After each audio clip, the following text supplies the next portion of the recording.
안녕하세요. EBS 영어 영역 강사 저는 주혜연입니다. 반갑습니다. 긴장 속에서 지난 6월 모의평가가 치러졌습니다.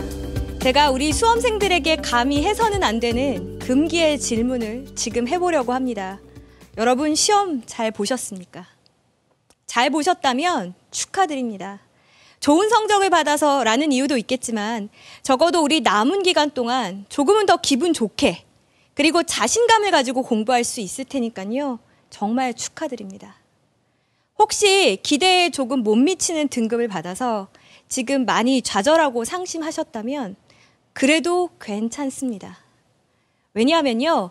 사람이 성공하기 위해서는 100번 후회하고 다시 다짐하고 또 결심하고 후회하고 다시 결심하는 것보다 한 번 통렬히 눈물을 쏟고 제대로 깨우치는 것이 중요하다라고 하더라고요. 저는 여러분이 그 통렬히 눈물 쏟고 다시 깨우치는 순간이 수능날은 아니었으면 좋겠습니다. 그렇기 때문에 이번 6월 모의평가를 통해서 여러분이 정말 눈물 쏟으며 제대로 깨달으셨다면 감이 잘 된 거라는 말씀을 드리고 싶습니다. 지금 우리 녹화일을 기준으로 해서 159일 남은 시점입니다.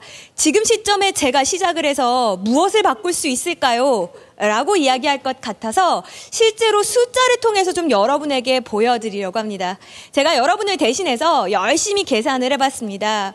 과연 159일이면 몇 분일까를 계산해 봤고요. 그리고 그중에서 우리 공부할 수 없는 시간이 있습니다. 그죠? 우리 수면은 충분히 취해야 되고 저는 아무리 수험생이라도 6시간 정도는 숙면을 취해야 된다라고 생각하니까 우리 잠을 자는 시간 6시간을 제하고 그리고 우리 이동한다라든지 아니면은 뭐 씻는다라든지 식사하는 이런 시간 공부에 전념할 수 없는 시간 5시간을 제해봤습니다. 자, 그리고 나서 남은 시간도요, 우리 온전히 다 영어 공부에만 쏟을 수는 없는 일이잖아요. 그래서 국, 영, 수, 탐구를 골고루 공부한다라는 생각으로, 나누기 4를 했더니, 그랬더니요, 여러분, 얼마의 시간이 남았을 것 같습니까? 대략 3만 시간 정도가 남더라고요. 이 남은 시간을 가지고요, 우리가 30분씩 정말 영어에만 투자한다. 지문 하나에 오롯이 투자한다라고 생각을 했습니다. 제가 스스로 한번 풀어보고 또 강의를 통해서 부족했던 부분을 보충하고 그리고 또 다시 복습하는 시간까지 사실 지문 하나에 30분 정도면 정말 충분한 시간이잖아요. 자, 그럼 이제 남은 시간 동안 영어 공부에 있어서 총 얼마를 투자할 수 있을 것 같습니까? 네, 무려 1034지문을 30분씩 아주 깊이 있게 파악할 수 있는 시간이 남았더라고요. 아직 연계교재를 시작도 안 한 친구들이라고 할지라도 지금 시작해서 충분히 유의미한 차이를 만들 수 있는 그런 시간이란 이야기입니다. 자, 그러면요, 여러분, 이번 시험 이제 제대로 우리가 어떤 시험이었는지 또 나의 위치가 어떠했는지를 파악해야 앞으로 남은 기간 어떻게 효과적으로 공부할 수 있는지도 우리 정할 수 있는 거잖아요. 그래서 난이도에 대한 이야기를 먼저 좀 해보려고 합니다. 자, 이번 시험 어땠습니까? 네, 쉬웠습니다. 쉬웠다는 것이 우리 수험생들의 이야기이기도 하고 여러 교육기관에서 발표한 그런 자료이기도 합니다. 근데 이 쉬웠다라는 게 대체 어떻게 쉬웠다라는 건지 좀 구체적으로 우리 실시간 등급 컷을 보면서 이야기해보면 좋을 것 같습니다. 자, 예상치이긴 하지만 일단 우리 한번 보시겠습니까? 지금 1등급 컷이 어느 정도 선에서 형성되어 있습니까? 네, 98점 정도의 수준에서 형성이 되어 있습니다. 다시 이야기하자면 우리 3점 한 문항만 틀려도 바로 2등급대로 내려가는 그런 상황이다라는 이야기이고요. 또 이것을 역사적으로 뒤집어 보면 우리 수험생들이 아주 어려워할 만한 그런 고난도 3점 문항이 배치되지 않았구나라는 의미로도 자, 그런데 우리 한 가지 재미있는 것 한번 4등급에서 저 아랫등급까지의 등급 컷을 보시겠습니까? 그 어려웠다고 소문난 2014학년도 영어 B형과 비교했을 때에도 큰 차이가 없다라는 것을 보셨을 겁니다. 자, 그러면 이것이 아마 선생님 시험이 쉬웠다는데 저는 체감을 못하겠어요. 제가 뭔가 공부를 크게 잘못하고 있나 봐요. 다들 쉬웠다는데 왜 저는 이렇죠에 대한 대답이 될 수도 있겠습니다. 자, 제가 지금 짚어드렸던 그 주로 중하위권에 있는 등급 친구들의 경우에는요.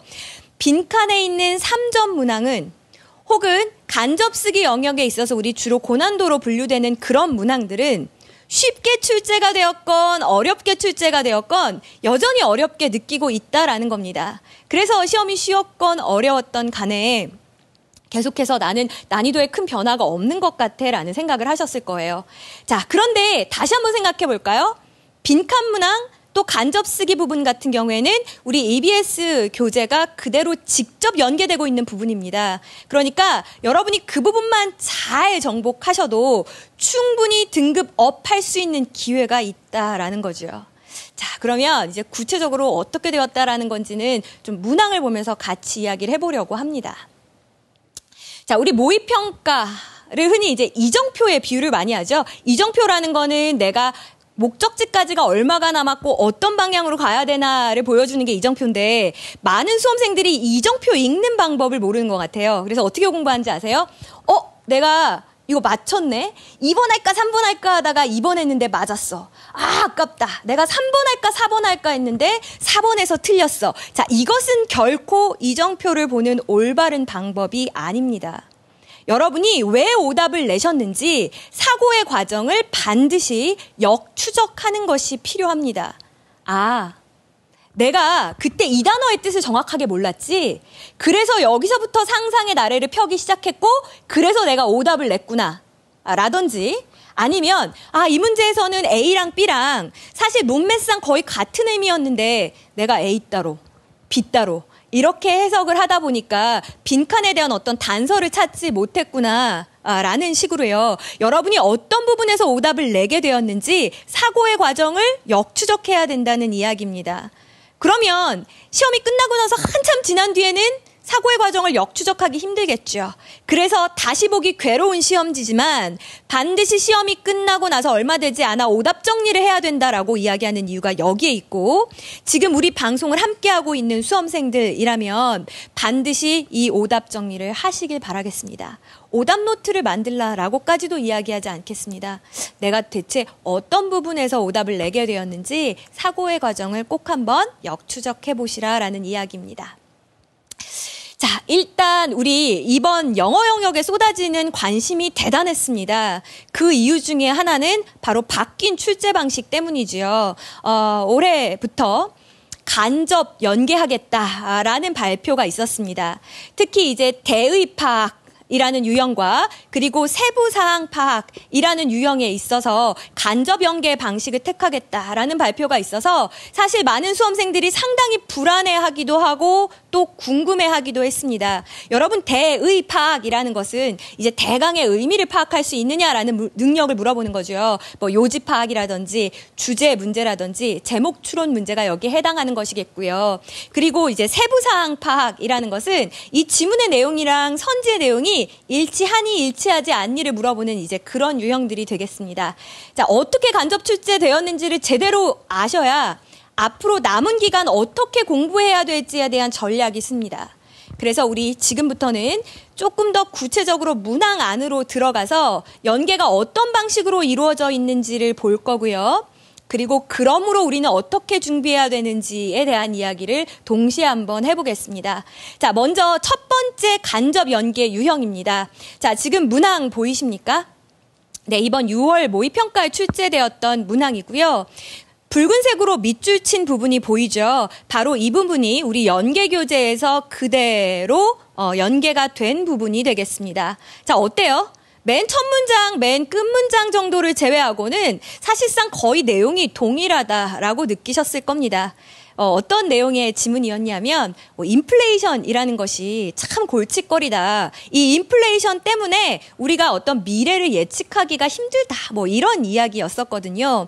이 연계 지문을 제대로 공부한 친구였다면 심지어는 이게 간접 연계됐네라는 것도 느끼지 못하고 직접 연계라고 느낄 정도로 연계 체감이 상당히 많이 되었던 그런 유형이 되겠고 이 정도의 간접 연계라면 우리 수험생들이 걱정할 것 없겠다라는 생각 시작도 했습니다.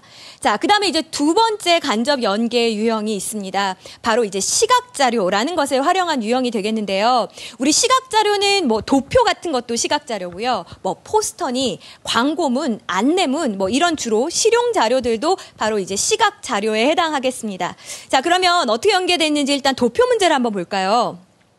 자, 일단 이 원그래프로 출제가 되었던 것이 우리 이제 연계 지문이 되겠고요. 제가 붉은색 처리를 해드린 이 막대 그래프가 이번 6월 모의평가의 그 그래프가 되겠습니다. 내용은요, 우리 소비자들이 쇼핑할 때 쓰는 그 앱들을 과연 얼마의 시간 동안 쓰느냐를 보여준 그런 그래프였었어요.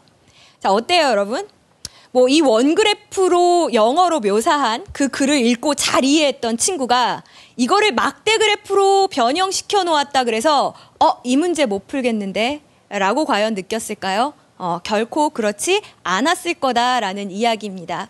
게다가 좀 자세히 본 친구들은 알겠지만 우리 연계 지문의 선지로 구성되었던 그 지문의 난도가 실제 6월 모의평가에 나왔던 지문의 난도보다 한 단계 더 높단 말입니다. 그러니까 우리 연계 교재로 제대로 공부한 친구였다면 충분히 모의평가 문제는 무난하게 풀어낼 수 있었을 겁니다. 자, 그러니까 우리 앞으로는 어떻게 공부해야 돼요? 이게 똑같이 나올 거야 라기보다는 이런 류의 도표를 사용할 때 쓸 수 있는 표현들은 이런 것들이 있구나라는 것도 같이 정리하셨어야 되겠죠.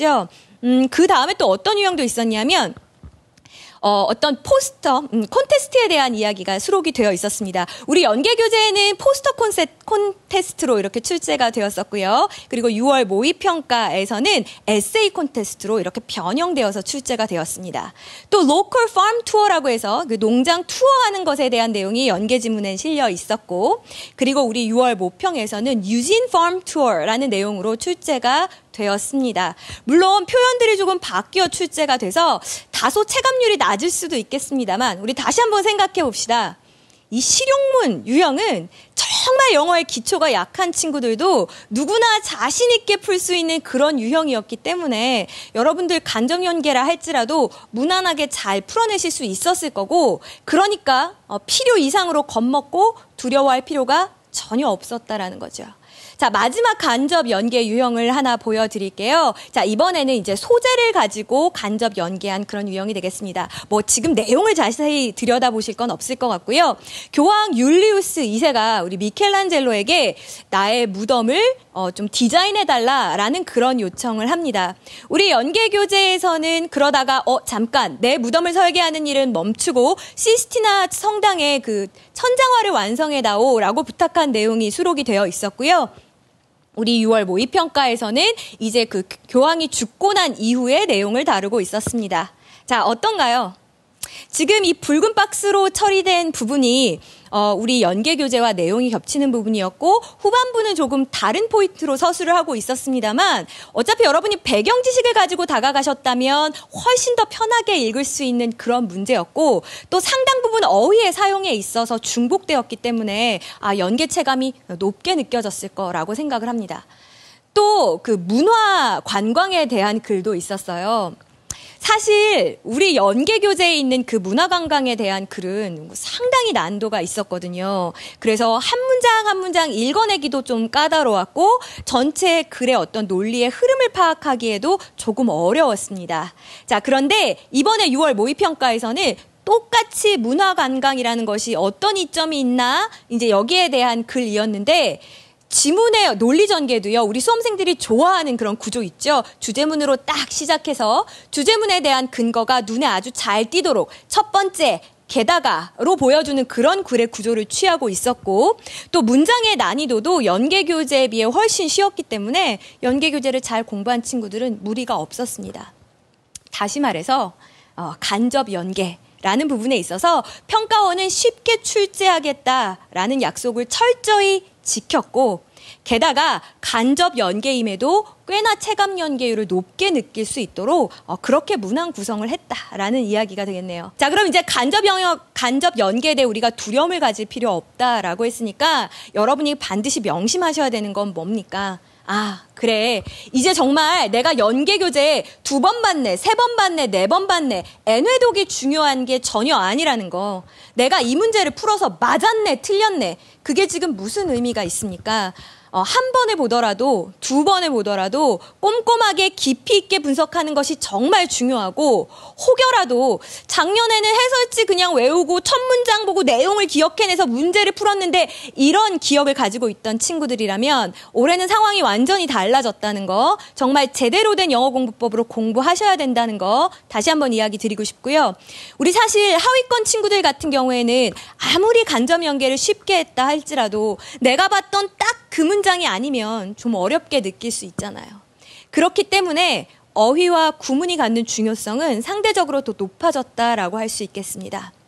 어휘 공부, 구문 공부는 특히 중하위권 학생들 같은 경우에는 여름방학 이후 9월까지도 계속 가져가셔야 합니다. 아무리 연계교재에 쫓기는 느낌이 있다라고 할지라도 내가 지금은 마치 자전거를 타고 열심히 페달을 밟고 있는데 계속 이렇게 자전거만 열심히 탈 것이 아니라 나도 한번 스포츠카로 이렇게 엔진을 업그레이드 시켜야 되겠구나. 그 엔진을 업그레이드 시키는 공부가 어휘, 구문에 해당하는 공부구나 이렇게 생각하시고 거기에 투자하는 시간은 아깝게 생각하지 않으셨으면 좋겠습니다. 자, 그러면 이제 본격적으로 듣기에 대한 이야기를 한번 해보려고 합니다. 사실 영어 영역 중에서도 연계 체감이 가장 많이 되는 부분이 바로 듣기 부분이고요. 무려 17문항 중에 15문항이 연계 교재에서 연계 출제가 되었습니다. 여러분 설마 듣기 연계 교재가 뭔지 모르는 건 아니시죠?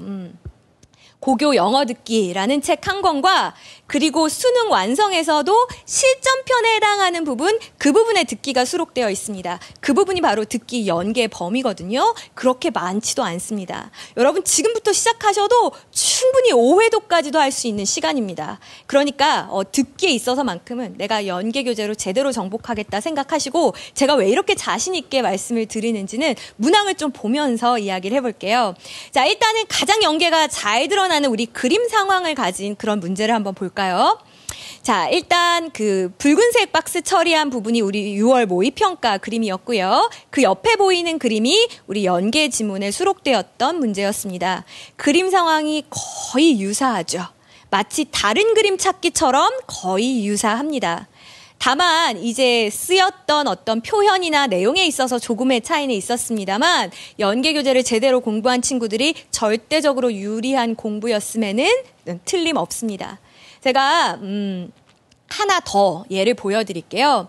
자, 이번에는요. 우리 연계 교재에서 1지문 2문항으로 출제가 되었던 그런 그 뮤지엄 페어에 대한 그런 글이었습니다. 자, 우리 이번 6월 모평에서는 이것이 담화의 내용과 불일치하는 것이 무엇이냐를 묻는 그런 문항으로 출제가 되었었거든요. 근데 사실 우리 어때요?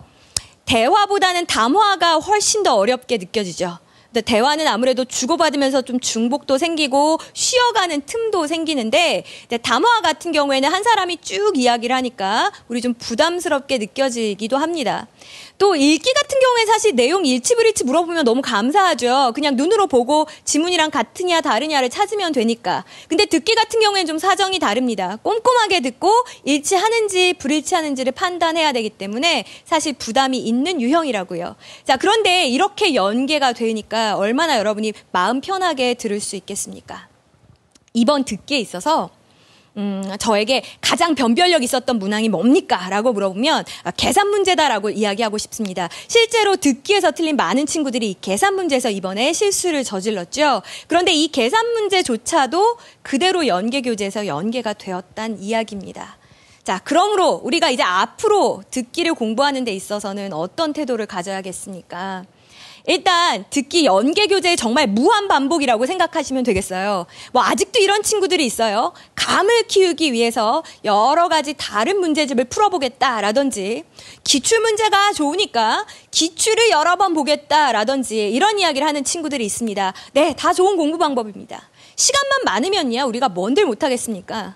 하지만 우리 수험생에게 있어서는 이 한정된 시간을 누가 효과적으로 잘 쓰느냐 하는 것이 중요한 거잖아요.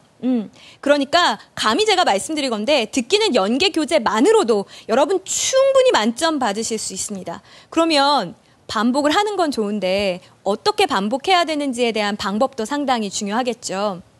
저는 여러분이 이렇게 하셨으면 좋겠어요. 자, 일단은 한번 한 세트 문항을 풀어보세요. 자, 그리고 다음날 스크립트 보시면서 내가 좀 이해 못했던 부분 체크하시고 반복 청취하시면 됩니다. 가장 중요한 건 뭐예요? 매일 듣는 겁니다. 다른 공부랑은 정말 달라요. 내가 오늘 열심히 듣기 했으니까 3일간 안 들어도 되겠지가 아닙니다. 길게 공부하라라고 절대 이야기하지 않습니다. 듣기 공부요, 하루에 10분, 길어야 15분이면 충분합니다. 단 어떻게? 매일 하시면 되는 겁니다. 지금부터 매일 10분씩만 하셔도 여러분 연계교재 반복에 또 반복을 거듭할 수 있는 시간이니까 절대 여기에서는 실수가 있어서는 안 되겠습니다. 자, 이번에는 어법에 대한 이야기로 좀 넘어가 볼게요. 여러분, 어법 문제라고 하면 이제 무조건 일단 공포심을 갖는 그런 친구들이 있고요. 또 어떤 친구들은 내가 등급이 안 나오는 이유는 어법 때문이야, 이렇게 생각하는 친구들이 있습니다. 그래서 방학 동안에 내가 정말 어법 강좌를 집중 수강을 해서 몇십 강에 이르는 어법 강좌를 들어서 등급 업 시켜보겠어 라는 결심을 하는 친구들도 있습니다. 제가 조금 있다가 문항으로 증명해 드리겠지만 여러분의 영어 등급이 나오지 않는 이유는 절대로 문법 지식이 모자라서가 아닙니다. 현재 완료의 4가지 용법이요? 그걸 몰라서 영어를 못하시는 것 같습니까? B2 부정사의 5가지 용법이요. 예, 의, 가, 운, 의. 저도 고등학교 때 열심히 외웠거든요. 예정, 의무, 가능. 그런 거 몰라도 여러분 충분히 좋은 점수 받으실 수 있어요. 자, 왜 그렇다라고 이야기하는지, 왜 심지어는 문법 강의 몇십 강짜리를 수강하려는 우리 물론 1, 2학년 학생들과는 좀 다른 이야기입니다만 올해 수능을 앞둔 고3 학생들에게 제가 다시 생각해보라라고 이야기하는 건지 일단 문제를 한번 보시겠습니다. 여러분 문항을 보시면 다소 길게 좀 느껴져서 처음에 겁먹을 수는 있습니다만 컴마 삽입된 부분을 제외하고 한번 문장을 들여다보십시오. 주어네. 근데 주어가 계속 이어지네. 동사가 없구나. 아무리 어법 지식이 약한 친구들도 한 문장에 접속사가 없으면 주어 하나 동사 하나라는 거 모르는 친구 있습니까? 아마 거의 없을걸요? 그런데 이 문제 왜 틀리셨습니까? 문장에 동사가 있어야 된다는 걸 몰라서 틀렸나요? 문법 지식이 부족해서 틀렸나요? 아니잖아요. 주어가 길어졌어요. 그래서 얘가 주어의 핵심이 되는 부분이고 그 뒤에 수식하는 말이 붙었는데 그걸 크게 볼 수 있는 눈이 부족해서, 그래서 여러분이 이 문항을 놓쳤던 거잖아요. 다시 말하면 여러분에게 지금 필요한 공부는 문법 공부가 아니라 구문 공부라는 겁니다. 선생님 굳이 그걸 그렇게 구분지어서 이야기하십니까? 구문 공부는 뭐가 다릅니까? 우리 문장을 해석하는 데 있어서 여러분이 꼭 알고 있어야 될 구문은요, 20가지 개념 안쪽으로 움직입니다. 그다지 많지 않아요. 그런데 이렇게 생각하시면 될 것 같아요. 주어가 길어지고 이런 수식어가 붙을 수 있어. 웬만한 수험생들은 다 알고 있습니다. 그런데 왜 적용이 안 될까? 제가 처음 수영 배우던 때 저 아직도 기억하거든요. 그때 수영 선생님이 제게 이렇게 말씀을 하셨어요. 오른팔을 이렇게 들어서 꺾은 뒤에 손등이 물에 스치듯이 집어넣고 그 순간 얼굴을 왼쪽으로 돌려 숨을 가볍게 내쉰 뒤 물차기를 2번 하면 돼요. 깜짝 놀랐죠. 어떻게 저 많은 것들을 갖다가 동시에 해내면서 그것도 물속에서 앞으로 나아갈 수가 있을까? 저건 불가능하다라고 생각을 했어요. 근데 지금이요? 저 거의 반쯤 자면서도 수영할 수 있습니다. 자동화되고 체화된 거죠. 여러분은 몰라서 못하는 게 아닙니다. 알고 있는 것을 정말 짧은 문장에 한 번 연습하고 공부 다 끝냈어. 이 책 끝났어. 그것이 문제였고, 여러분이 앞으로 남은 기간 하셔야 될 것은 그 20개 안쪽의 기본 개념들을 자꾸 스스로 적용하는 연습을 하셔야 된다는 겁니다. 자, 그러므로 우리는 어법에 있어서는 어떻게 공부해야 하겠습니까? 일단 어법을 위한 어법은 절대 아니라는 거 제가 강조해서 말씀을 드렸고, 중하위권 친구들의 경우에는 구문을 중심으로 공부해야 한다라는 것도 말씀드렸습니다. 단 상위권 친구들 같은 경우에는 조금 이야기가 다릅니다. 이 친구들은 어법 문제까지도 이제 완벽하게 정리하실 수 있는 능력이 되고 또 그렇게 그 정리를 하는데 오랜 시간이 걸리지도 않을 겁니다. 자, 그러니까 기출 3개년 정도면 충분합니다. 기출문항 풀어보시고요. 맞았네 하고 넘어가지 마시고 모든 선지에 있어서 무슨 개념을 묻고 있는지 생각해 보셔야 됩니다. 내가 답 3번인 건 맞았는데 선지 2번은 대체 뭘 물어보는 건지 모르겠어. 그렇다면 여러분 집에 있는 어법 기본서를 꺼내셔서 그 부분만 보충해 나가시면 되는 거죠. 됐습니까? 자, 그러면 이번에는 우리의 심장을 떨리게 했던 빈칸 문항에 대한 이야기를 해보려고 합니다. 우리 흔히 이제 이 빈칸 문항이라는 것이 등급을 가르는 문항이다라고 알고 있고, 저는 빈칸만 정복하면 다 맞을 것 같은데요 라는 이야기를 하는 친구들도 정말 많고요. 자, 일단 이 빈칸 문항에 있어서는 연계가 어떻게 이루어졌습니까? 총 4문항 중에서 3문항이 연계 출제가 되었습니다. 참 놀랍죠? 자, 그럼에도 불구하고 여전히 많은 학생들이 오답을 냈어요. 저와 이따가 함께 보실 그 지문의 경우에는 무려 오답률 탑5 안에 들어가는 정말 많은 학생들이 오답을 택했던 그런 지문입니다. 그럼 우리 다시 한번 돌아봅시다. 사고의 과정을 거꾸로 한번 밟아봅시다. 과연 이것이 그렇게 오답률이 높을 만큼 대단히 어려운 지문이었는지. 자, 지문을 한번 보겠습니다. 자, 같이 조금 시간을 가지고 한번 읽어보죠. 먼저 이런 문장이 있었어요. Speeding up can actually slow us down. 뭐 어렵지 않죠. 막 서두르는 것, 이것이 실제로는 우리를 더 더디게 만들 수 있다. 뭐 이런 이야기였고, 또 몇 줄 아래로 내려가면 이런 이야기도 있었어요. It's not just our efficiency that is reduced. 감소된 것이 우리의 어떤 효율성 뿐만이 아니다. The quality of the experience suffers. 우리 어떤 경험의 질이라는 것도 함께 떨어진다. 여러분 어렵습니까? 어때요? 어떤 내용이었습니까? 그쵸? 그냥 빨리 해야 돼 라고 단순히 서두르는 것만으로는 절대 속도가 향상되지 않는다. 오히려 효율성도 떨어지고 경험의 질도 떨어진다. 이런 내용이었어요. 너무 명쾌하게 같은 이야기를 하고 있는 그런 지문이었습니다. 자, 근데 우리 친구들은 왜 오답을 많이 골랐을까? 한번 생각을 해볼까요?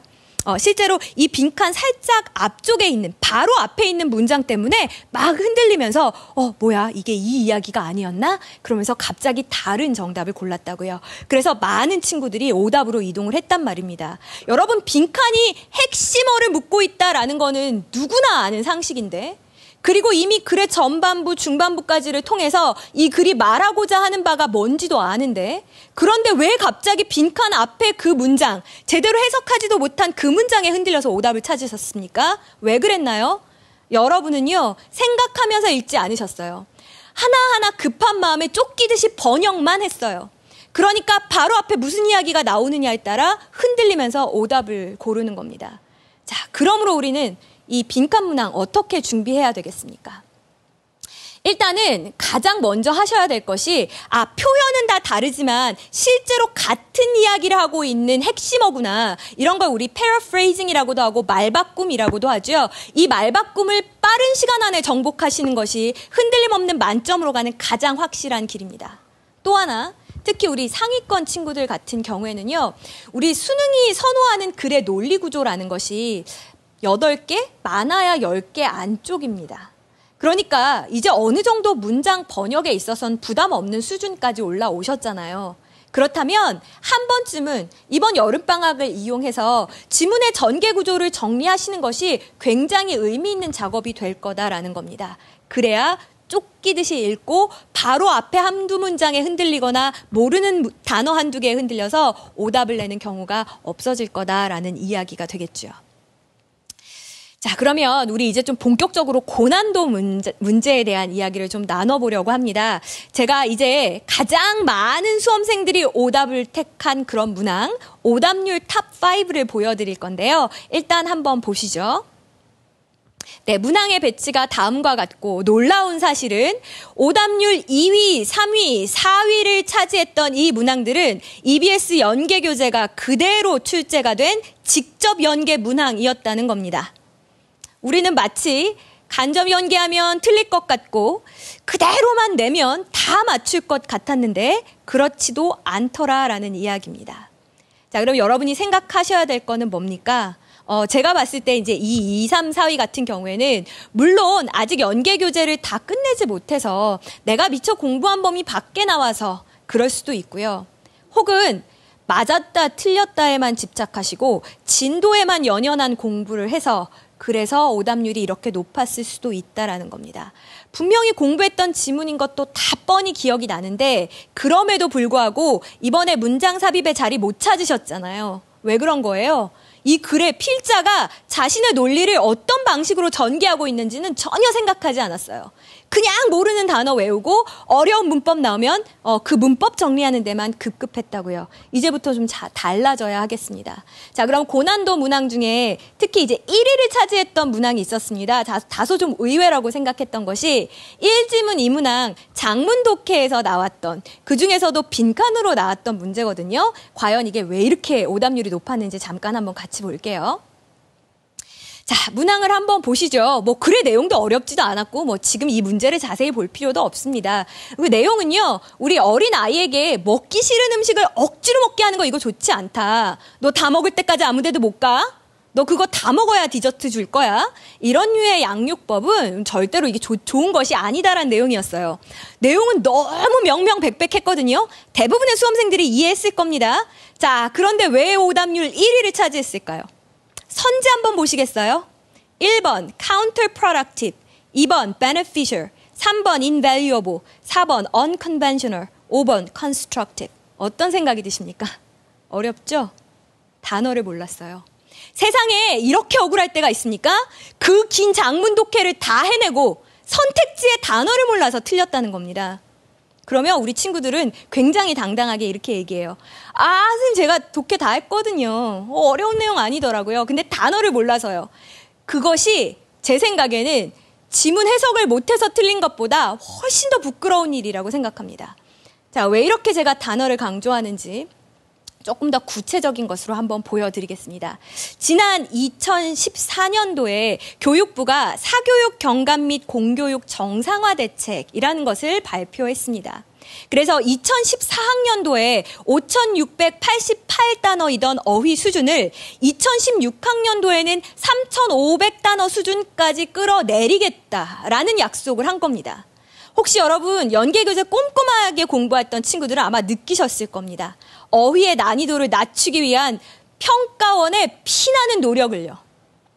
felt flattered, 우쭐하게 느끼다 라는 표현을 felt happy, 행복하게 느끼다 이렇게 바꾸었고요. green, 씩 웃다 라는 표현은 smile 이라는 정말 쉬운 단어로 바꾸었습니다. 이 이외에도 나열할 수 없을 정도로 많은 난이도 하향 조정의 그런 노력들이 있었다고요. 그러면 올해 수능에서 달라진 것이 뭘까요?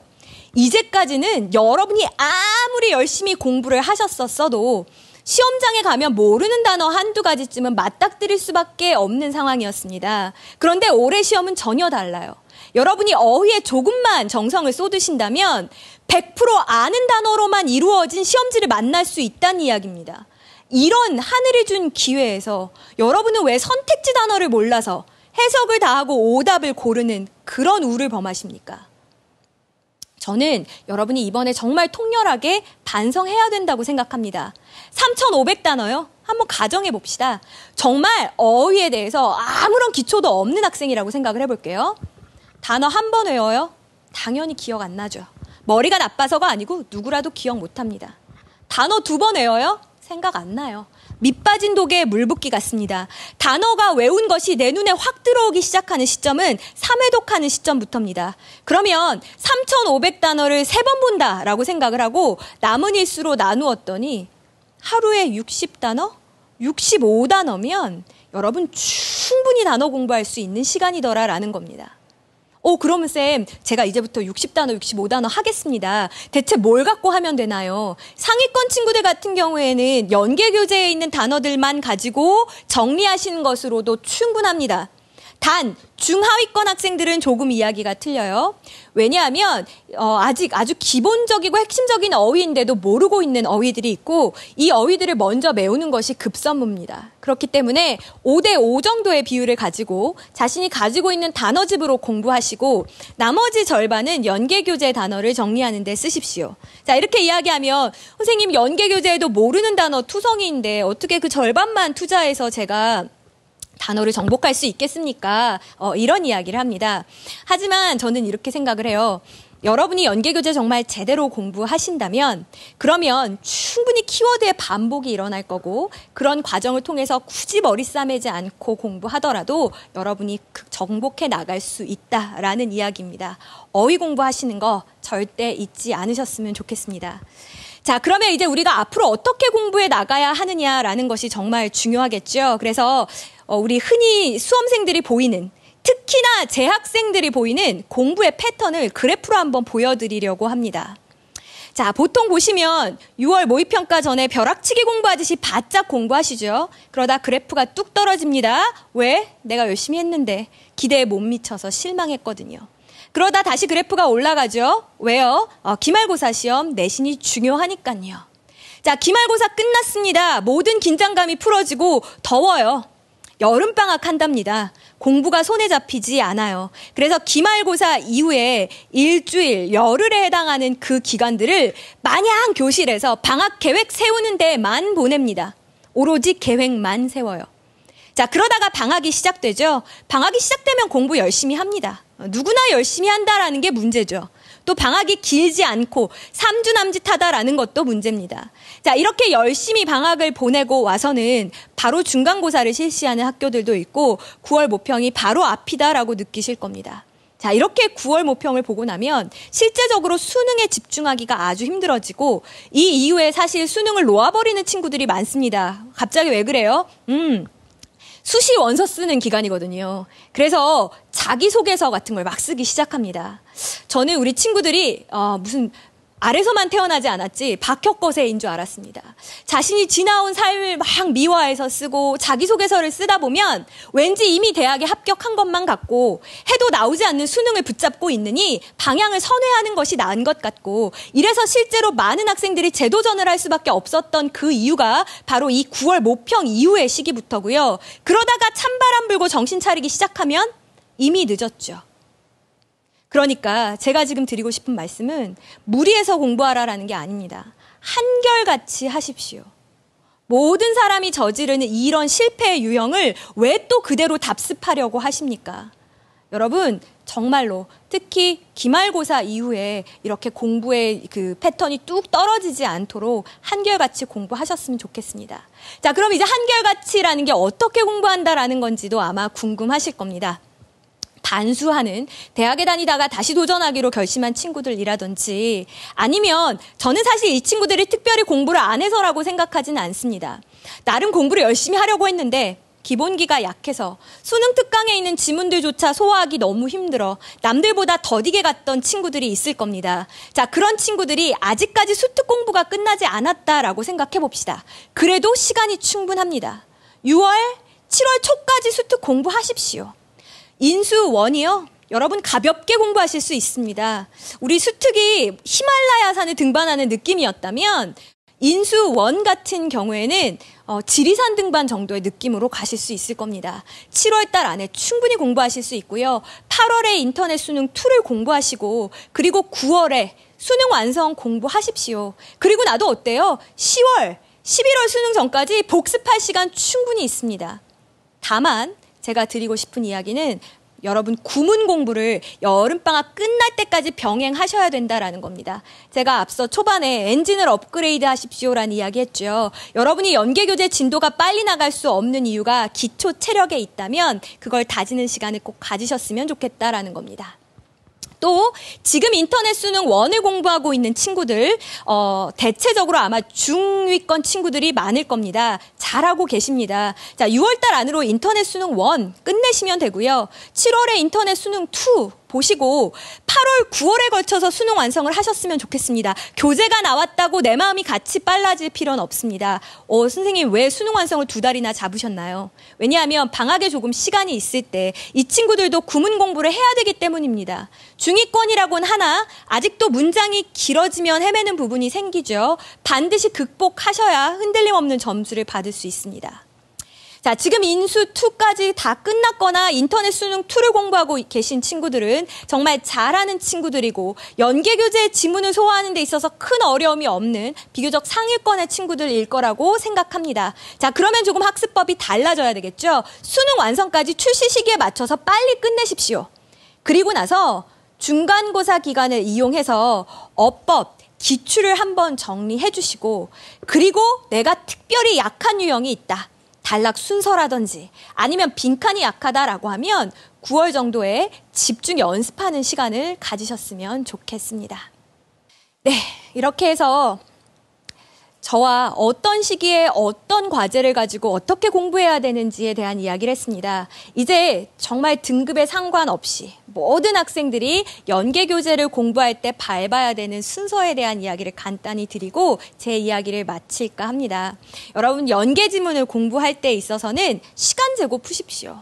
선생님, 저는 하위권이라서요. 시간 재고 풀면 지문 반도 못 읽고 다 끝납니다. 그래도 반드시 시간에 대한 실전감을 익히는 것은 중요합니다. 시간 재고 꼭 푸십시오.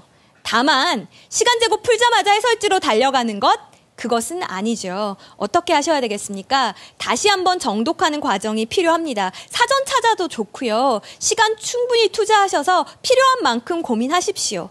그리고 해결되지 않는 부분이 있다면 강의를 통해서건 혹은 해설지를 참고해서건 다시 공부하는 시간을 가지셨으면 좋겠습니다. 그리고 복습할 때에는 제가 앞서 말씀드렸듯이 어법을 위한 어법은 지양해달라라는 이야기를 했었죠. 에브리디의 단수명사인지 복수명사인지 이런 어법에 중심을 두지 마시고 일단은 키워드 중심으로 제대로 문장을, 지문의 내용을 정리하시고 그리고 어려웠던 문장이 있다면 구문 공부한다 생각하시고 제대로 정리하는 시간을 가지셨으면 좋겠습니다. 많은 친구들이 연계교재의 변형 문제집을 풀어야 합니까? 몇 권을 풀어야 됩니까? 이런 질문들을 정말 많이 합니다. 물론 지문 하나를 놓고 30가지로 변형이 되어 있는 변형 교재를 푼다면 그 중에 하나 똑같이 수능에 나올 수도 있겠죠. 하지만 시간 대비 얼마나 어리석은 공부법입니까? 게다가 이렇게 쉬운 영어를 대대적으로 표방하고 있는 이런 시험에서 여러분 왜 그렇게 어리석게 공부하십니까? 지문 여러 번 보지 않아도 괜찮습니다. 정말 여러분의 언어로 표현할 수 있을 정도로 제대로 이해하셨다면 여러분 그 지문은 굳이 억지로 암기해서가 아니고 시험장에서 아주 자연스럽게 기억이 날 겁니다. 그래서 저는 이제 남은 기간 여러분들이 정말 올바른 방법으로 하나하나 연계교재를 극복해 나가셨으면 좋겠고 우리 앞에 시간표에서 봤듯이 막 쫓기듯이 조급해 하실 필요도 전혀 없습니다. 나만의 페이스로. 제발 내 옆에 친구가 야, 너 아직도 그거 하고 있어. 어쩌려고 그래. 그런 말에 흔들리지 마십시오. 귀 닫으십시오. 누가 전문가입니까? 제 말을 믿으시고 아직 한 번도 이 수험 생활이라는 다리를 건너보지 않은 나랑 똑같은 처지의 옆에 친구의 말에 그렇게 흔들리지 않으셨으면 좋겠습니다. 제가 초등학교 6학년 때 참 그렇게도 산수를 못했더랬습니다. 갑자기 어려워지더라고요. 선생님께서는 참 잘 가르쳐 주시는 것 같은데 저만 이해가 안 되더라고요. 선생님이 저를 붙들고 한참을 설명을 해주셨습니다. 이렇고 이렇지? 근데 사실 이해가 잘 안 되더라고요. 그래서 굉장히 어정쩡한 표정을 지으면서 선생님을 이렇게 바라봤습니다. 그때 제가 느꼈던 감정은 선생님이 실망하시겠지? 얘는 이렇게 설명했는데도 안 돼? 포기하시겠지? 생각을 했습니다. 그때 선생님이 제 손을 꼭 잡으시면서 했던 말씀이 나는 너를 끝까지 포기하지 않을 거다. 그러니까 너도 포기하지 않았으면 좋겠다. 라는 이야기를 하셨습니다. 저는 남은 기간 여러분 절대로 포기하지 않겠습니다. 여러분도 끝까지 여러분의 꿈을, 여러분 스스로를 포기하지 마시고 남은 시간 정말 한치의 후회도 남지 않도록 최선을 다할 수 있었으면 좋겠습니다. 그리고 저와 우리 EBS는 항상 그 길에서 여러분들을 응원하겠습니다. 감사합니다. 사회탐구는 짧은 시간에도 성적 향상을 기대할 수 있는 과목이잖아요. 드라마틱한 성적 향상이 좀 가능한 과목이라고 저는 생각을 해요. 진짜 사탐을 암기 과목이라고 말할 때마다 완전 섭섭해요. 이해가 진짜 바탕이 돼야 되는데 이 3, 4 모두 공이 시기 혹은 사이 시기 문제 굉장히 어려운 결국에는 이 시기를 파악하는데 누가 더 꼼꼼하게 들어가느냐 여기서 승부가 갈렸다. 자료 및 지문을 그대로 활용하는 방식은 그림이 똑같거나 제시문이 똑같은 형태로 연계가 되는데요. 잘 쓰려면 못 쓰고 간절해야 된다. 우리 학생 여러분들 6월, 7월, 8월 이 더운 여름을 EBS 사탐과 함께 뜨겁게 보내자고요. 여러분 대입 합격에 EBS 사탐이 날개를 꼭 달아드리겠습니다.